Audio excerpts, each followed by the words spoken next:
บายดีท่านผู้ฟังที่เคารพทุกท่านพบกับรายการวิทยุภาคภาษาลาวสถานีวิทยุ FEBC รายการ30นาทีต่อไปนี้หวังว่าจะเป็นประโยชน์ต่อท่านผู้ฟังในการดำเนินชีวิตเมื่อท่านผู้ฟังได้ติดตามรายการนี้ท่านก็จะมีความหวังมีความสุขในการดำเนินชีวิตเชิญท่านผู้ฟังติดตามได้ดังต่อไปนี้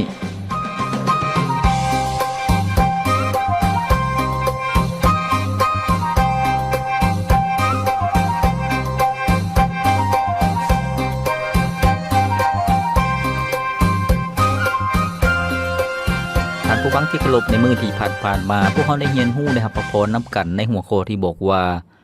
การบวรบัตรรับใช้พระเจ้าพวกเขาจะบวรบัตรรับใช้แนวใดแล้วก็มื้อที่ผ่านมาพวกเขาได้เรียนรู้ในหัวข้อที่บอกว่าการบวรบัตรรับใช้พระเจ้านั้นเริ่มต้นจากครอบครัวการบวรบัตรรับใช้พระเจ้าดังที่พวกเขารับรู้นำกันก็คือว่าทุกการประพฤติทุกการกระทำของพวกเขาหรือว่าอีกอย่างนึงก็คือว่าการดำรงชีวิตของพวกเขานั่นที่ให้พระเจ้าได้รับเกียรติให้คนอื่นได้เห็นว่าพวกเขาเชื่อวางใจในพระเจ้านั่นก็คือการบวรบัตรรับใช้พระเจ้าแล้วก็อีกด้านนึงการที่พวกเขาประกาศเป็นพยานเรื่องราวข่าวประเสริฐขององค์พระเยซูเจ้าให้กับคนอื่นๆมาฮู้จักกับพระเจ้าที่พวกเขาเชื่อก็เป็นการบวรบัตรรับใช้พระเจ้าเช่นเดียวกันท่านผู้ฟังที่เคารพมีหัวข้อนึงที่พวกเขาได้รับฟังนำกันแล้วก็คือว่าพวกเขาจะประกาศเป็นพยานข่าวประเสริฐให้กับคนที่บ่เชื่อว่ามีพระเจ้าได้แนวใดท่านผู้ฟังคนที่ปฏิเสธว่าโลกนี้มีพระเจ้าก็คือว่าเขาเจ้าจะบอกว่าบ่ได้นับถือศาสนาหยังบ่เชื่อในศาสนาหยังพวกเขาจะประกาศให้กับเขาเจ้าแนวใดซึ่งพวกเขาได้รับฟังนำกันแล้วและมื้อนี้เองพวกเขาจะศึกษาเรียนรู้นำกันในหัวข้อที่บอกว่าพวกเขาจะประกาศกับผู้ที่เน้นนักวิทยาศาสตร์ได้แนวใดท่านผู้ฟังหลายๆคนเน้นนักหรือว่าให้ความสำคัญกับวิทยาศาสตร์ท่านผู้ฟังจนบ่ได้เชื่อวางใจในพระเจ้า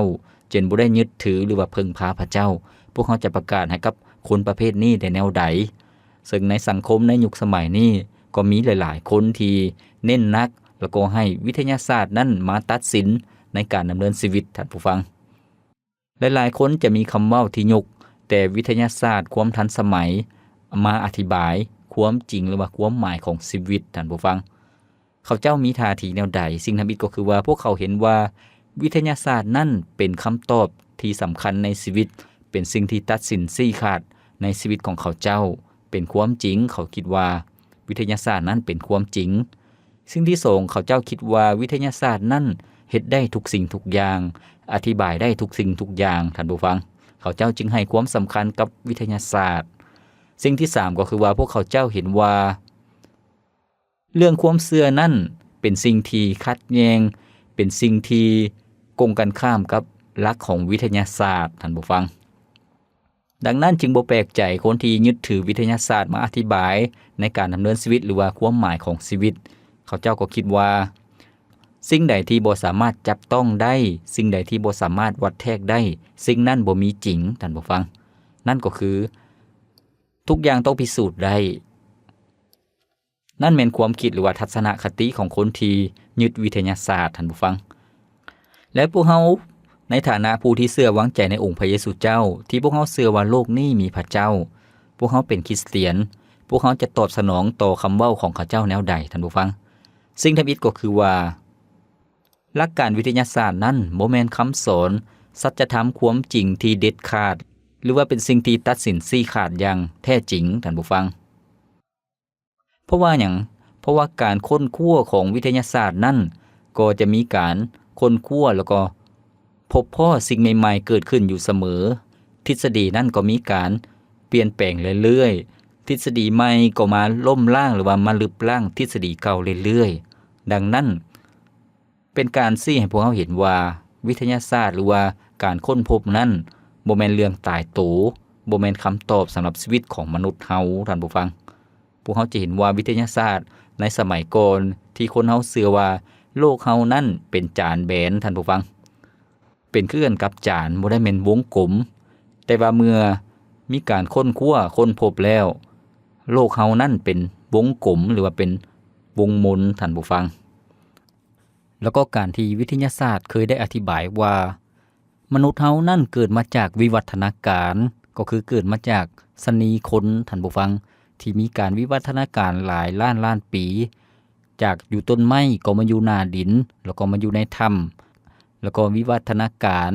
กลับกลายมาเป็นคนเมื่อขดล่นออกไปอันนั้นก็คือวิทยาศาสตร์ได้เคยอธิบายไว้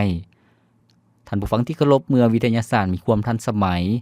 ซึ่งในปัจจุบันนี้พวกเราจะเห็นว่ามีการกวด DNA ของคนเฮาท่านผู้ฟังเมื่อมีการกวด DNA นั่นก็จะสามารถล้มล้างก็คือว่าทฤษฎีเก่าที่บอกว่าคนเกิดมาจากสนีคนเพราะว่าเมื่อพวกเขากวด DNA ของคนเฮานั่นทุกๆคนก็มีกกเข้ามาถึงผู้ชายคนเดียวแล้วก็แม่หญิงคือกันทุกๆคนก็มีกกเข้ามาถึงแม่หญิงคนเดียวท่านผู้ฟังแล้วก็เมื่อกวด DNA ของสัตว์ที่เป็นลิงแล้วก็มาเปรียบเทียบกับ DNA ของคนเฮาก็ต่างกันปานฟ้ากับดินบ่สามารถเข้ากันได้เลยคนเฮากับลิงนั่นบ่แม่นเผ่าพันธุ์เดียวกันท่านผู้ฟังที่เคารพนั่นก็คือเมื่อวิทยาศาสตร์มีความทันสมัยก็สามารถล้มล้างหรือว่าลึบล้างความเชื่อทฤษฎีเก่าๆได้ท่านผู้ฟังดังนั้นวิทยาศาสตร์จึงเป็นเรื่องที่บ่แน่บ่นอนแล้วก็มีทฤษฎีใหม่เกิดขึ้นเรื่อยๆสิ่งที่2วิทยาศาสตร์บ่แม่นสิ่งที่เฮ็ดได้ทุกสิ่งทุกอย่างเพราะว่าวิทยาศาสตร์นั้นยังมีหลายสิ่งที่เฮ็ดบ่ได้ท่านผู้ฟังความหมายก็คือว่าวิทยาศาสตร์นั้นยังมีความจำกัดบ่สามารถอธิบายได้ทุกสิ่งทุกอย่างยกตัวอย่างวิทยาศาสตร์บอกว่าสิ่งที่เบิ่งเห็นหรือว่าจับต้องได้สิ่งที่วัดแทกได้แสดงว่ามีจริงแต่สิ่งที่จับต้องบ่ได้แสดงว่าบ่มีจริงฉะนั้นท่านผู้ฟังที่เคารพหากพวกเฮาอธิบายง่ายๆเรื่องความคิดจิตใจเรื่องความรู้สึกโดยเฉพาะความรักพวกเฮาบ่เห็นพวกเฮาจับต้องบ่ได้วัดแทกบ่ได้แต่พวกเฮาสัมผัสได้มันมีจริงท่านผู้ฟังความใจร้ายความเครียดแค้นหรือว่าความรู้สึกต่างๆพวกเฮาวัดแทกบ่ได้แต่ว่ามันมีจริงนั่นก็คือพวกเฮาบ่สามารถที่จะตัดสินชี้ขาดว่าตามหลักเหตุและผลของวิทยาศาสตร์ว่าสิ่งที่เบิ่งบ่เห็นหรือว่าจับต้องบ่ได้บ่มีแต่ว่าความรักความสัตย์ซื่อความห่วงใยพวกเฮามีท่านผู้ฟังแล้วก็มีหลายถึงแม้ว่าจะจับต้องบ่ได้จับบ่ายบ่ได้วัดแทกบ่ได้แต่มันก็มีแท้ๆแม่นแล้วท่านผู้ฟังยกตัวอย่างวิทยาศาสตร์สามารถทดลองแล้วก็สามารถอธิบายส่วนผสมของน้ำตาของคนเฮาท่านผู้ฟังว่ามีธาตุหยังแดอยู่ในน้ำตามีส่วนผสมหยังแดแต่ว่าวิทยาศาสตร์บ่สามารถทดลองว่าสาเหตุของการที่น้ำตาของพวกเฮาไหลออกมาย้อนหยังท่านผู้ฟังน้ำตาของพวกเฮาไหลออกมาย้อนหยังดีใจบ่หรือว่าเสียใจหรือว่าโศกเศร้าหรือว่าผิดหวังดังนั้นวิทยาศาสตร์ก็ยังมีความจำกัดท่านผู้ฟังอีกด้านหนึ่งวิทยาศาสตร์สามารถนำความเจริญหรือว่าความสุขทางด้านวัตถุมาให้กับสังคมของคนเฮาแต่ว่าวิทยาศาสตร์บ่สามารถเปลี่ยนแปลงนิสัยของมนุษย์ได้ท่านผู้ฟังนิสัยหรือว่าตัวตนที่แท้จริงในใจลึกๆของคนเฮานั้นแต่ละคนเป็นคนแนวใดวิทยาศาสตร์บ่สามารถเปลี่ยนแปลงได้นี่ก็คือความจำกัดของวิทยาศาสตร์ท่านผู้ฟังแล้วก็อีกอย่างหนึ่งท่านผู้ฟังวิทยาศาสตร์สามารถอธิบายได้ว่าชีวิตนั้นมีอย่างใดท่านผู้ฟังสามารถค้นคว้าหรือว่าวิจัยสิ่งที่มีชีวิตบ่ว่าจะเป็นพืชหรือว่าคนหรือว่าสัตว์สามารถค้นคว้าวิจัยได้หรือว่าเซลล์ต่างๆว่ามีชีวิตแนวใดแต่ว่าวิทยาศาสตร์บ่สามารถที่จะสร้างชีวิตขึ้นมาได้ท่านผู้ฟังวิทยาศาสตร์บ่สามารถสร้างชีวิตขึ้นมาได้จากความว่างเปล่าชีวิตถูกสร้างขึ้นมาต้องมาจากสิ่งที่มีชีวิตท่านผู้ฟังนั่นก็คือความจำกัดของวิทยาศาสตร์ดังนั้นท่านผู้ฟังที่เคารพถ้าเว้าไปอีกก็มีหลายอย่างเกี่ยวกับความจำกัดของวิทยาศาสตร์ซึ่งพวกเขาสามารถอธิบายแล้วก็ให้คนที่ยึดวิทยาศาสตร์เป็นหลักในชีวิตนั้นสามารถเข้าใจได้แต่ว่าการที่พวกเขาอธิบายหรือว่าโอ้ล้มกับเขาเจ้านั่นก็ตั้งอยู่ถึงพื้นฐานของความให้เกียรติซึ่งกันและกันให้พวกเขาใช้คำเว้าที่สุภาพอ่อนโยนคำเว้าที่อ่อนหวานแล้วก็บ่แม่นการพิดเถียงกันหรือว่าการเถียงให้ได้ชนะบ่แม่นแนวนั้นท่านผู้ฟังที่เคารพให้พวกเขาพักฟังเพลงจากรายการของพวกเขาก่อนจักหนึ่งเสียงเพลง แล้วพวกเขาจึงมาเรียนรู้นํกันเกี่ยวกับพวกเขาจะประกาศเป็นพยานให้กับนักวิทยาศาสตร์ในแนวใดหรือว่าคนที่ยึดวิทยาศาสตร์เป็นหลักในชีวิตได้แนวใดมีหลากหลายเส้นทางให้เฮาเลือกเดินแต่บ่เคยได้พบความสุขล้นภายในสิ่งที่ได้มานั้นมีแต่ความว่างเปล่าความจริงที่เฮานั้นยังอาจบ่เคยหูว่าที่มีอยู่ได้สร้างมาเพื่อหลอกตัวเองแต่ความจริงที่แท้พระเจ้านั้นเป็นผู้สร้างจึงบ่มีทางที่พวกเขาจะสร้างพระองค์ความบาปที่มีนั้นมันปิดกันเฮาไว้มันทำให้พวกเขาบ่ฮู้ความจริงแต่พระเยซูบอกไว้พระองค์นั้นเป็นทางนั้นเป็นแสงสว่างเป็นชีวิตและเป็นความจริงเป็นทุกสิ่งที่เฮานั้นต้องการเป็นทุกอย่างที่เฮานั้นอยากมีมาบัดนี้พวกเฮาจึงรู้ความจริงจึงยอมรับเอาพระองค์มาเป็นผู้นำทางแล้วทุกอย่างชีวิตเฮามีแต่ความจริง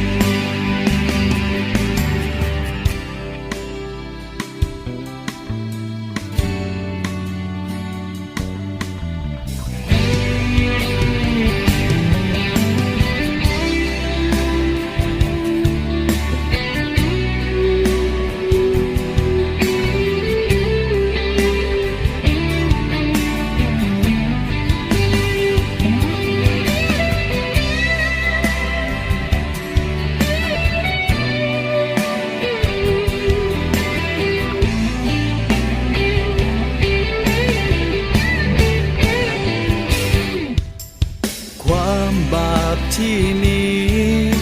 นั้นมันปิดกันเฮาไว้มันทำให้พวกเฮาบ่เห็นความจริงแต่พระเยซูบอกไว้พระองค์นั้นเป็นทางนั้นเป็นแสงสว่างเป็นชีวิตและเป็นความจริงเป็นทุกสิ่งที่เฮานั้นต้องการเป็นทุกอย่างที่เฮานั้นอยากมีมาบัดนี้พวกเฮาจึงรู้ความจริง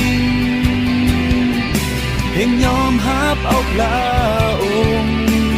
มาเป็นผู้นำทางแล้วทุกอย่างชีวิตเฮามีแต่ความจริงแล้วท่านผู้ฟังองค์พระเยซูเจ้าทรงเป็นทางนั้นเป็นความจริงเป็นความสว่างแล้วก็เป็นชีวิตสำหรับพวกเขาพระเจ้าทรงสร้างมนุษย์สร้างโลกนี้ให้พวกเขาเปิดใจรับเชื่อวางใจในพระองค์แล้วพวกเขาจะรู้จักกับความจริงท่านผู้ฟังขอบพระคุณพระเจ้ามื้อนี้พวกเขาได้รับฟังนำกันในหัวข้อที่บอกว่าพวกเขาจะประกาศเป็นพยานกับคนที่เป็นนักวิทยาศาสตร์หรือว่าคนที่เชื่อวิทยาศาสตร์ในแนวใดซึ่งในช่วงที่พวกเขาได้โอ้ล้มกันแล้วคนที่เชื่อในหลักวิทยาศาสตร์เขามีแนวคิดมีทัศนะมีมุมมองแนวใดท่านผู้ฟังแล้วก็พวกเขาจะตอบคำถามของเขาเจ้าแนวใดเกี่ยวกับการโอ้ล้มหรือว่าคำเว้าของเขาเจ้าสิ่งหนึ่งท่านผู้ฟังที่เคารพก็คือว่าความเชื่อกับวิทยาศาสตร์นั้นเป็นสิ่งที่บ่ได้ขัดแย้งกันซึ่งหลายๆคนมีความเข้าใจว่าความเชื่อกับวิทยาศาสตร์นั้นเข้ากันบ่ได้หรือว่าเป็นสิ่งที่ขัดแย้งเป็นสิ่งที่ทำลายหรือว่าปฏิเสธซึ่งกันและกันซึ่งในความเป็นจริงแล้วหากท่านผู้ฟังศึกษาประวัติศาสตร์หรือว่านักวิทยาศาสตร์ในโลกนี้ส่วนหลายแล้วก็เป็นคนที่เชื่อวางใจในองค์พระเยซูเจ้าส่วนหลายแล้วก็คนที่เชื่อว่าโลกนี้มีพระเจ้าท่านผู้ฟัง สรุปก็คือว่าวิทยาศาสตร์กับความเชื่อนั่นบ่ได้แม่นเรื่องขัดแย้งกันความเชื่อเป็นสิ่งที่พวกเฮาเบิ่งบ่เห็นแต่พวกเฮาสามารถสัมผัสได้พวกเฮาพึ่งพาได้พวกเฮาสามารถยึดเหนี่ยวเป็นความเชื่อเป็นสิ่งที่พวกเฮายึดมั่นในชีวิตแต่ว่าวิทยาศาสตร์นั่นเป็นหลักคำสอนแล้วก็เป็นทฤษฎีท่านผู้ฟังให้พวกเฮามาเรียนรู้นํกันก็คือว่าความเชื่อกับวิทยาศาสตร์นั่นบ่ได้เป็นสิ่งที่ขัดแย้งกันในด้านความเชื่อและก็ในด้านวิทยาศาสตร์นั่นก็เป็น2ขอบเขตท่านผู้ฟังสรุปก็คือว่าวิทยาศาสตร์นั่นจะอธิบายด้านวัตถุจะศึกษาด้านวัตถุสิ่งที่พวกเฮาเห็นแล้วก็จับต้องได้จับบ่ายได้แต่ว่าเรื่องของความเชื่อนั่นเป็นเรื่องของจิตใจท่านผู้ฟังเป็นเรื่องของจิตใจความรู้สึกความเชื่อมั่นนั่นก็คือเรื่องความเชื่อเรื่องฝ่ายจิตวิญญาณท่านผู้ฟังอธิบายเรื่องโลกที่พวกเฮาเบิ่งบ่เห็นอธิบายเรื่องพระเจ้าอธิบายเรื่องสิ่งลึกลับหรือว่าวิญญาณต่างๆความเชื่อนั้นอธิบายถึงนรกสวรรค์แล้วก็วิญญาณของคนเฮาท่านผู้ฟังฉะนั้นทั้ง2อย่างนั้นก็มีขอบเขตที่แตกต่างกันแล้วก็อีกด้านหนึ่งท่านผู้ฟังที่เคารพนักวิทยาศาสตร์ที่ยิ่งใหญ่และก็มีชื่อเสียงในประวัติศาสตร์ในอดีตพวกเขาจะเห็นว่าส่วนหลายแล้วพวกเพิ่นเป็นผู้ที่เชื่อวางใจในพระเจ้าแล้วก็เชื่อว่าโลกนี้มีพระเจ้าพระเจ้าทรงเป็นผู้สร้างขึ้นตัวอย่างเช่นนักวิทยาศาสตร์ที่ชื่อว่าไอแซคนิวตันท่านผู้ฟังซึ่งตอนที่พวกเขาเรียนประถมมัธยมพวกเขาก็ได้เรียนทฤษฎีของนิวตันแล้วก็อีกท่านหนึ่งชื่อว่าอัลเบิร์ตไอน์สไตน์แล้วก็อีกท่านหนึ่งชื่อว่าฟาราเดย์แล้วก็ท่านทอมัสเอลวาอดิสันและอื่นๆท่านผู้ฟังนักวิทยาศาสตร์ที่ชื่อว่าอัลเบิร์ตไอน์สไตน์เคยว่าวิทยาศาสตร์ที่บ่มีความเชื่อก็เป็นคือกันกับคนที่ตาบอดท่านผู้ฟังก็คือว่าหากมีวิทยาศาสตร์ก็ต้องมีความเชื่อที่จะมาสนับสนุนหากวิทยาศาสตร์บ่มีความเชื่อก็บ่ต่างหยังกับคนตาบอดก็คือว่าเบิ่งบ่เห็นหยังแล้วก็หากความเชื่อบ่มีวิทยาศาสตร์ก็คือกันกับคนที่เป็นเปี้ยเป็นลอยท่านผู้ฟังอันนี้เพิ่นอธิบายไว้แนวนี้ฉะนั้นท่านผู้ฟังที่เคารพนักวิทยาศาสตร์อธิบายสิ่งที่เกิดขึ้นในโลกนี้แล้วก็เรื่องธรรมชาติเรื่องกฎเกณฑ์ต่างๆแม้แต่ชีววิทยาท่านผู้ฟังสิ่งที่มีชีวิตหรือว่าฟิสิกส์ศาสตร์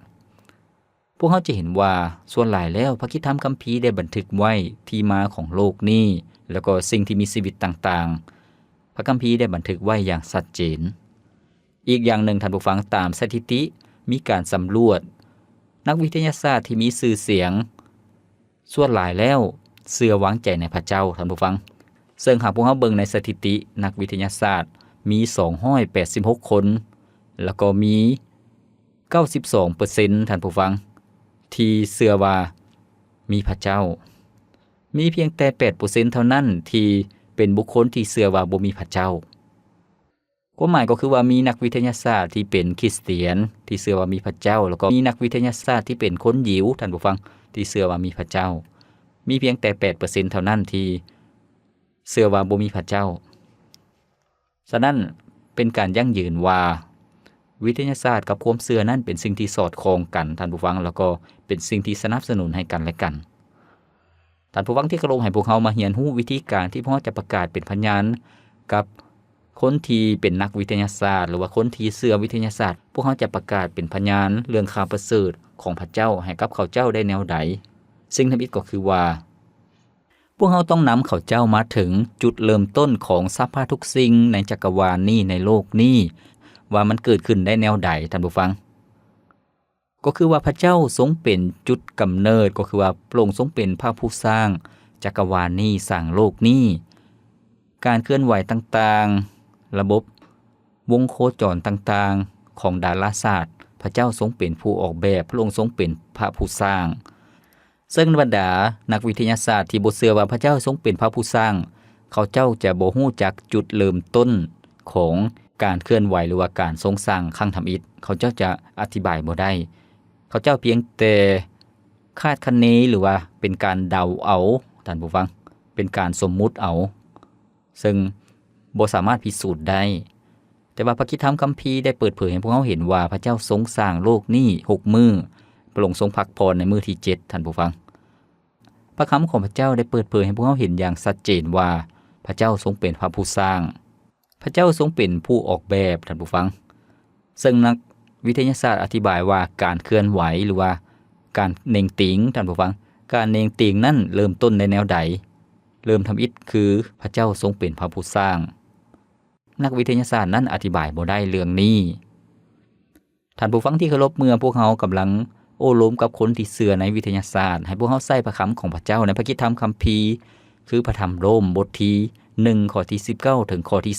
20มาอธิบายถึงว่าพระเจ้ามีจริงแม้แต่จิตใจของมนุษย์เฮาก็ยังฮู้ว่ามีผู้ออกแบบสร้างโลกนี้สร้างจักรวาลนี้แม้แต่จิตใจของคนเฮาก็ฮู้ว่าทุกสิ่งทุกอย่างที่พระเจ้าทรงสร้างขึ้นเป็นระบบระเบียบบ่แม่นเกิดขึ้นโดยบังเอิญท่านผู้ฟังถ้ามีการเกิดขึ้นโดยบังเอิญนั่นความบังเอิญเป็นอย่างมันจึงอยู่ในหลายพันปีแล้วการเน่งติงเป็นอย่างมันจึงมีอยู่ความบังเอิญนั่นบ่ได้เป็นระบบระเบียบแต่ว่าพระเจ้าทรงออกแบบพระเจ้าทรงวางแผนในการสร้างโลกนี้ซึ่งในพระคำของพระเจ้าได้กล่าวไว้ว่าเหตุว่าที่จะฮู้จักพระเจ้าได้เท่าใดนั้นก็ได้ปรากฏแจ้งในใจของพวกเขาด้วยว่าพระเจ้าโปรดสำแดงให้พวกเขาฮู้แล้วตั้งแต่เริ่มสร้างโลกมาสภาพที่บ่ปรากฏของพระเจ้าคือฤทธานุภาพอันถาวรและความเป็นพระเจ้าของพระองค์ก็ได้ปรากฏแจ้งในสรรพสิ่งที่พระองค์ทรงสร้างฉะนั้นพวกเขาจึงบ่มีข้อแก้ตัวได้แม่นแล้วท่านผู้ฟังพระเจ้าทรงสำแดงฤทธิ์อำนาจของพระองค์ความบ่จำกัดของพระองค์ก็คือว่าพระเจ้าทรงยิ่งใหญ่และมีฤทธิ์อำนาจพระองค์ทรงสำแดงให้คนเฮาได้เห็นในหลายยุคหลายสมัยนับตั้งแต่การสร้างโลกมาฤทธิ์อำนาจของพระเจ้าปรากฏแจ้งก็คือในสิ่งที่พระองค์ทรงสร้างพวกเฮาจะเห็นว่ามีภูผาป่าไม้มีแม่น้ำลำเซมีทะเลมีมหาสมุทรแล้วก็มีสัตว์ต่างๆมีฤดูกาลต่างๆหมุนเวียนกันไปซึ่งเป็นสิ่งที่แน่นอนเป็นสิ่งที่ชัดเจนว่ามีคนออกแบบวางระบบไว้อย่างเป็นระบบระเบียบท่านผู้ฟังฉะนั้นมนุษย์จึงบ่มีข้อแก้ตัวในใจลึกๆของคนเฮาก็ฮู้ว่ามีผู้ออกแบบมีผู้สร้างท่านผู้ฟังแล้วก็อีกด้านหนึ่งให้พวกเฮาเบิ่งจากความบาปของคนเฮาแล้วก็ความตายแล้วก็การพิพากษาในอนาคตให้พวกเฮากล่าวถึงสิ่งเหล่านี้ในการประกาศเป็นพยานกับคนที่เชื่อวิทยาศาสตร์ก็คือว่ามนุษย์เฮามีความบาปท่านผู้ฟังความบาปนั่นพวกเขาเกิดมาจากเสื้อสายของความบาปก็คือว่ามนุษย์กูทำอิฐที่พระเจ้าทรงสร้างขึ้นอย่างจบงามอย่างมีสง่าราศีของพระเจ้ามีความบริสุทธิ์ยุติธรรมแต่ว่ามนุษย์นั้นได้ปีนหลังให้กับพระเจ้าไปล้มลงในความบาปมนุษย์จึงตกอยู่ในความบาปมนุษย์จึงมีความจำกัดบ่สามารถไปมาหาสู่กับพระเจ้าได้บ่สามารถติดต่อกับพระเจ้าได้ดังนั้นความบาปจึงเกิดขึ้นทั่วโลกดังพระคัมภีร์ได้กล่าวถึงบ่มีผู้ใดสอนให้เด็กน้อยเฮ็ดบาปแต่ว่าเขาเจ้าก็เรียนรู้เองเพราะว่าทุกคนเป็นคนบาปดังที่พระคัมภีร์ได้กล่าวไว้พระคัมภีร์ได้กล่าวไว้ว่าค่าจ้างของความบาปคือความตายซึ่งเป็นเรื่องที่แน่นอนมนุษย์ทุกคนต้องตายท่านผู้ฟังนั่นก็คือความตายข้างทำอิฐคือตายฝ่ายห่างกายหลังจากนั้นพระคัมภีร์ได้บอกว่าหลังจากความตายก็จะมีการพิพากษาในอนาคตพระเจ้าทรงเป็นพระเจ้าผู้ทรงยุติธรรมคนชอบธรรมเท่านั้นจึงจะได้เข้าในแผ่นดินสวรรค์การที่จะเป็นคนชอบธรรมนั้นบ่แม่นการสร้างคุณงามความดีบ่แม่นการเฮ็ดบุญเฮ็ดกุศลแต่เป็นคนชอบธรรมโดยการที่พระเจ้ามอบให้กับพวกเขาก็คือเมื่อพวกเขาเชื่อวางใจในองค์พระเยซูเจ้าพวกเขาก็ได้เข้าในแผ่นดินสวรรค์นี่คือเหตุผลที่มนุษย์ต้องพึ่งพาพระผู้ช่วยให้รอดพ้นนั่นก็คือองค์พระเยซูเจ้าแล้วพวกเขาก็ได้รับความรอดพ้นจากการตัดสินลงโทษตกนรกบึงไฟพวกเขาได้รับความรอดพ้นจากเวรกรรมพวกเขาได้รับความรอดพ้นจากอำนาจของสิ่งศักดิ์สิทธิ์ของผีมารร้ายขอบพระคุณพระเจ้าพระเจ้าทรงมีหนทางให้กับพวกเขาเพียงแต่พวกเขาเชื่อวางใจในองค์พระเยซูเจ้าท่านผู้ฟังที่เคารพอีกสิ่งหนึ่งที่พวกเขาสามารถโอ้ล้มกับคนที่เชื่อวิทยาศาสตร์ที่เขาเจ้ายึดถือทฤษฎีวิทยาศาสตร์พระคัมภีร์เป็นความจริงของพระเจ้า คำทำนวยหรือว่าคำพยากรณ์ในพระคัมภีร์นั้นก็สำเร็จเป็นจริงในหลายๆข้อเป็นการยั่งยืนว่ามีพระเจ้าองค์แท้จริงมีพระเจ้าองค์เทียงแท้ท่านผู้ฟังแล้วก็พระคัมภีร์ได้เปิดเผยเหตุการณ์ที่ยังบ่ได้เกิดขึ้นแล้วก็สำเร็จเป็นจริงหลายๆห้อยเหตุการณ์ท่านผู้ฟังเป็นการยั่งยืนว่าโลกนี้มีพระเจ้าเป็นการยั่งยืนว่าพระเจ้านั้นยิ่งใหญ่และฮู้ล่วงหน้าในสิ่งที่จะเกิดขึ้นในพระคำของพระเจ้าในพระธรรมอิสยาห์บทที่46ข้อที่9ข้อที่10ได้กล่าวไว้ว่าจงจดจำสิ่งที่ได้เกิดขึ้นแต่ดนนานจงรับรู้ว่าเฮาแต่ผู้เดียวที่เป็นพระเจ้าและรับรู้ว่านอกจากเฮาแล้วบ่มีผู้ใดเพราะแม้นแต่เฮาผู้เดียวที่เป็นพระเจ้าตั้งแต่ต้นเฮาได้กล่าวไว้ก่อนถึงสิ่งที่จะมีมาเฮาได้บอกไว้แต่ดนนานในสิ่งที่จะเกิดขึ้นเฮาบอกว่าแผนการของเฮาบ่เคยล้มเหลวเฮาเฮ็ดทุกๆสิ่งตามที่เฮาอยากเฮ็ดแม่นแล้วท่านผู้ฟังพระคิดธรรมคัมภีร์ได้เปิดเผยให้พวกเราเห็นว่าโลกนี้มีพระเจ้าและพระเจ้าทรงกล่าวต่อมนุษย์พระเจ้าทรงเปิดเผยพระองค์ต่อมนุษย์ในหลายๆรูปแบบแล้วก็ในพระคิดธรรมคัมภีร์อีกด้วยฉะนั้นสิ่งใดก็ตามที่พระเจ้าทรงให้เกิดขึ้นก็เกิดขึ้นตามจุดประสงค์ของพระองค์ท่านผู้ฟังพระคัมภีร์ได้กล่าวถึงเหตุการณ์ต่างๆที่จะเกิดขึ้นในอนาคตโลกของเฮามีความจำกัดโลกของเฮามีมือที่จะถูกทำลายแล้วก็ชีวิตของคนเฮานั่นก็จะอยู่ต่อหน้าบัลลังก์ของพระเจ้าพระคัมภีร์ได้อธิบายถึงนรกสวรรค์อย่างชัดเจนชีวิตหลังความตายอย่างชัดเจนดังนั้นท่านผู้ฟังที่เคารพให้พวกเฮาที่จะเชื่อวางใจในพระเจ้าชีวิตของพวกเฮาก็จะมีความปลอดภัยชีวิตของพวกเฮาก็จะบ่ได้ย่านกลัวในชีวิตหลังความตายชีวิตของพวกเฮาที่เชื่อวางใจในองค์พระเยซูเจ้าพวกเฮาก็ได้พบกับสันติสุขอย่างแท้จริงชีวิตที่มีความปิติยินดีอย่างแท้จริงเพราะว่าพวกเฮาได้รู้จักความจริงท่านผู้ฟังขอบพระคุณพระเจ้าข้าพเจ้าหวังอย่างยิ่งว่าเมื่อท่านผู้ฟังโอ้ล้มกับคนที่เชื่อในวิทยาศาสตร์หรือว่าคนที่ยังบ่ได้เชื่อวางใจในพระเจ้าให้ท่านผู้ฟังที่จะโอ้ล้มด้วยความรักด้วยความจริงใจแล้วก็ด้วยความเอาใจใส่ฟังเขาเจ้าอีกด้วยท่านผู้ฟังแล้วก็อธิษฐานเพื่อเขาเจ้าที่จะรู้จักกับองค์พระเยซูเจ้า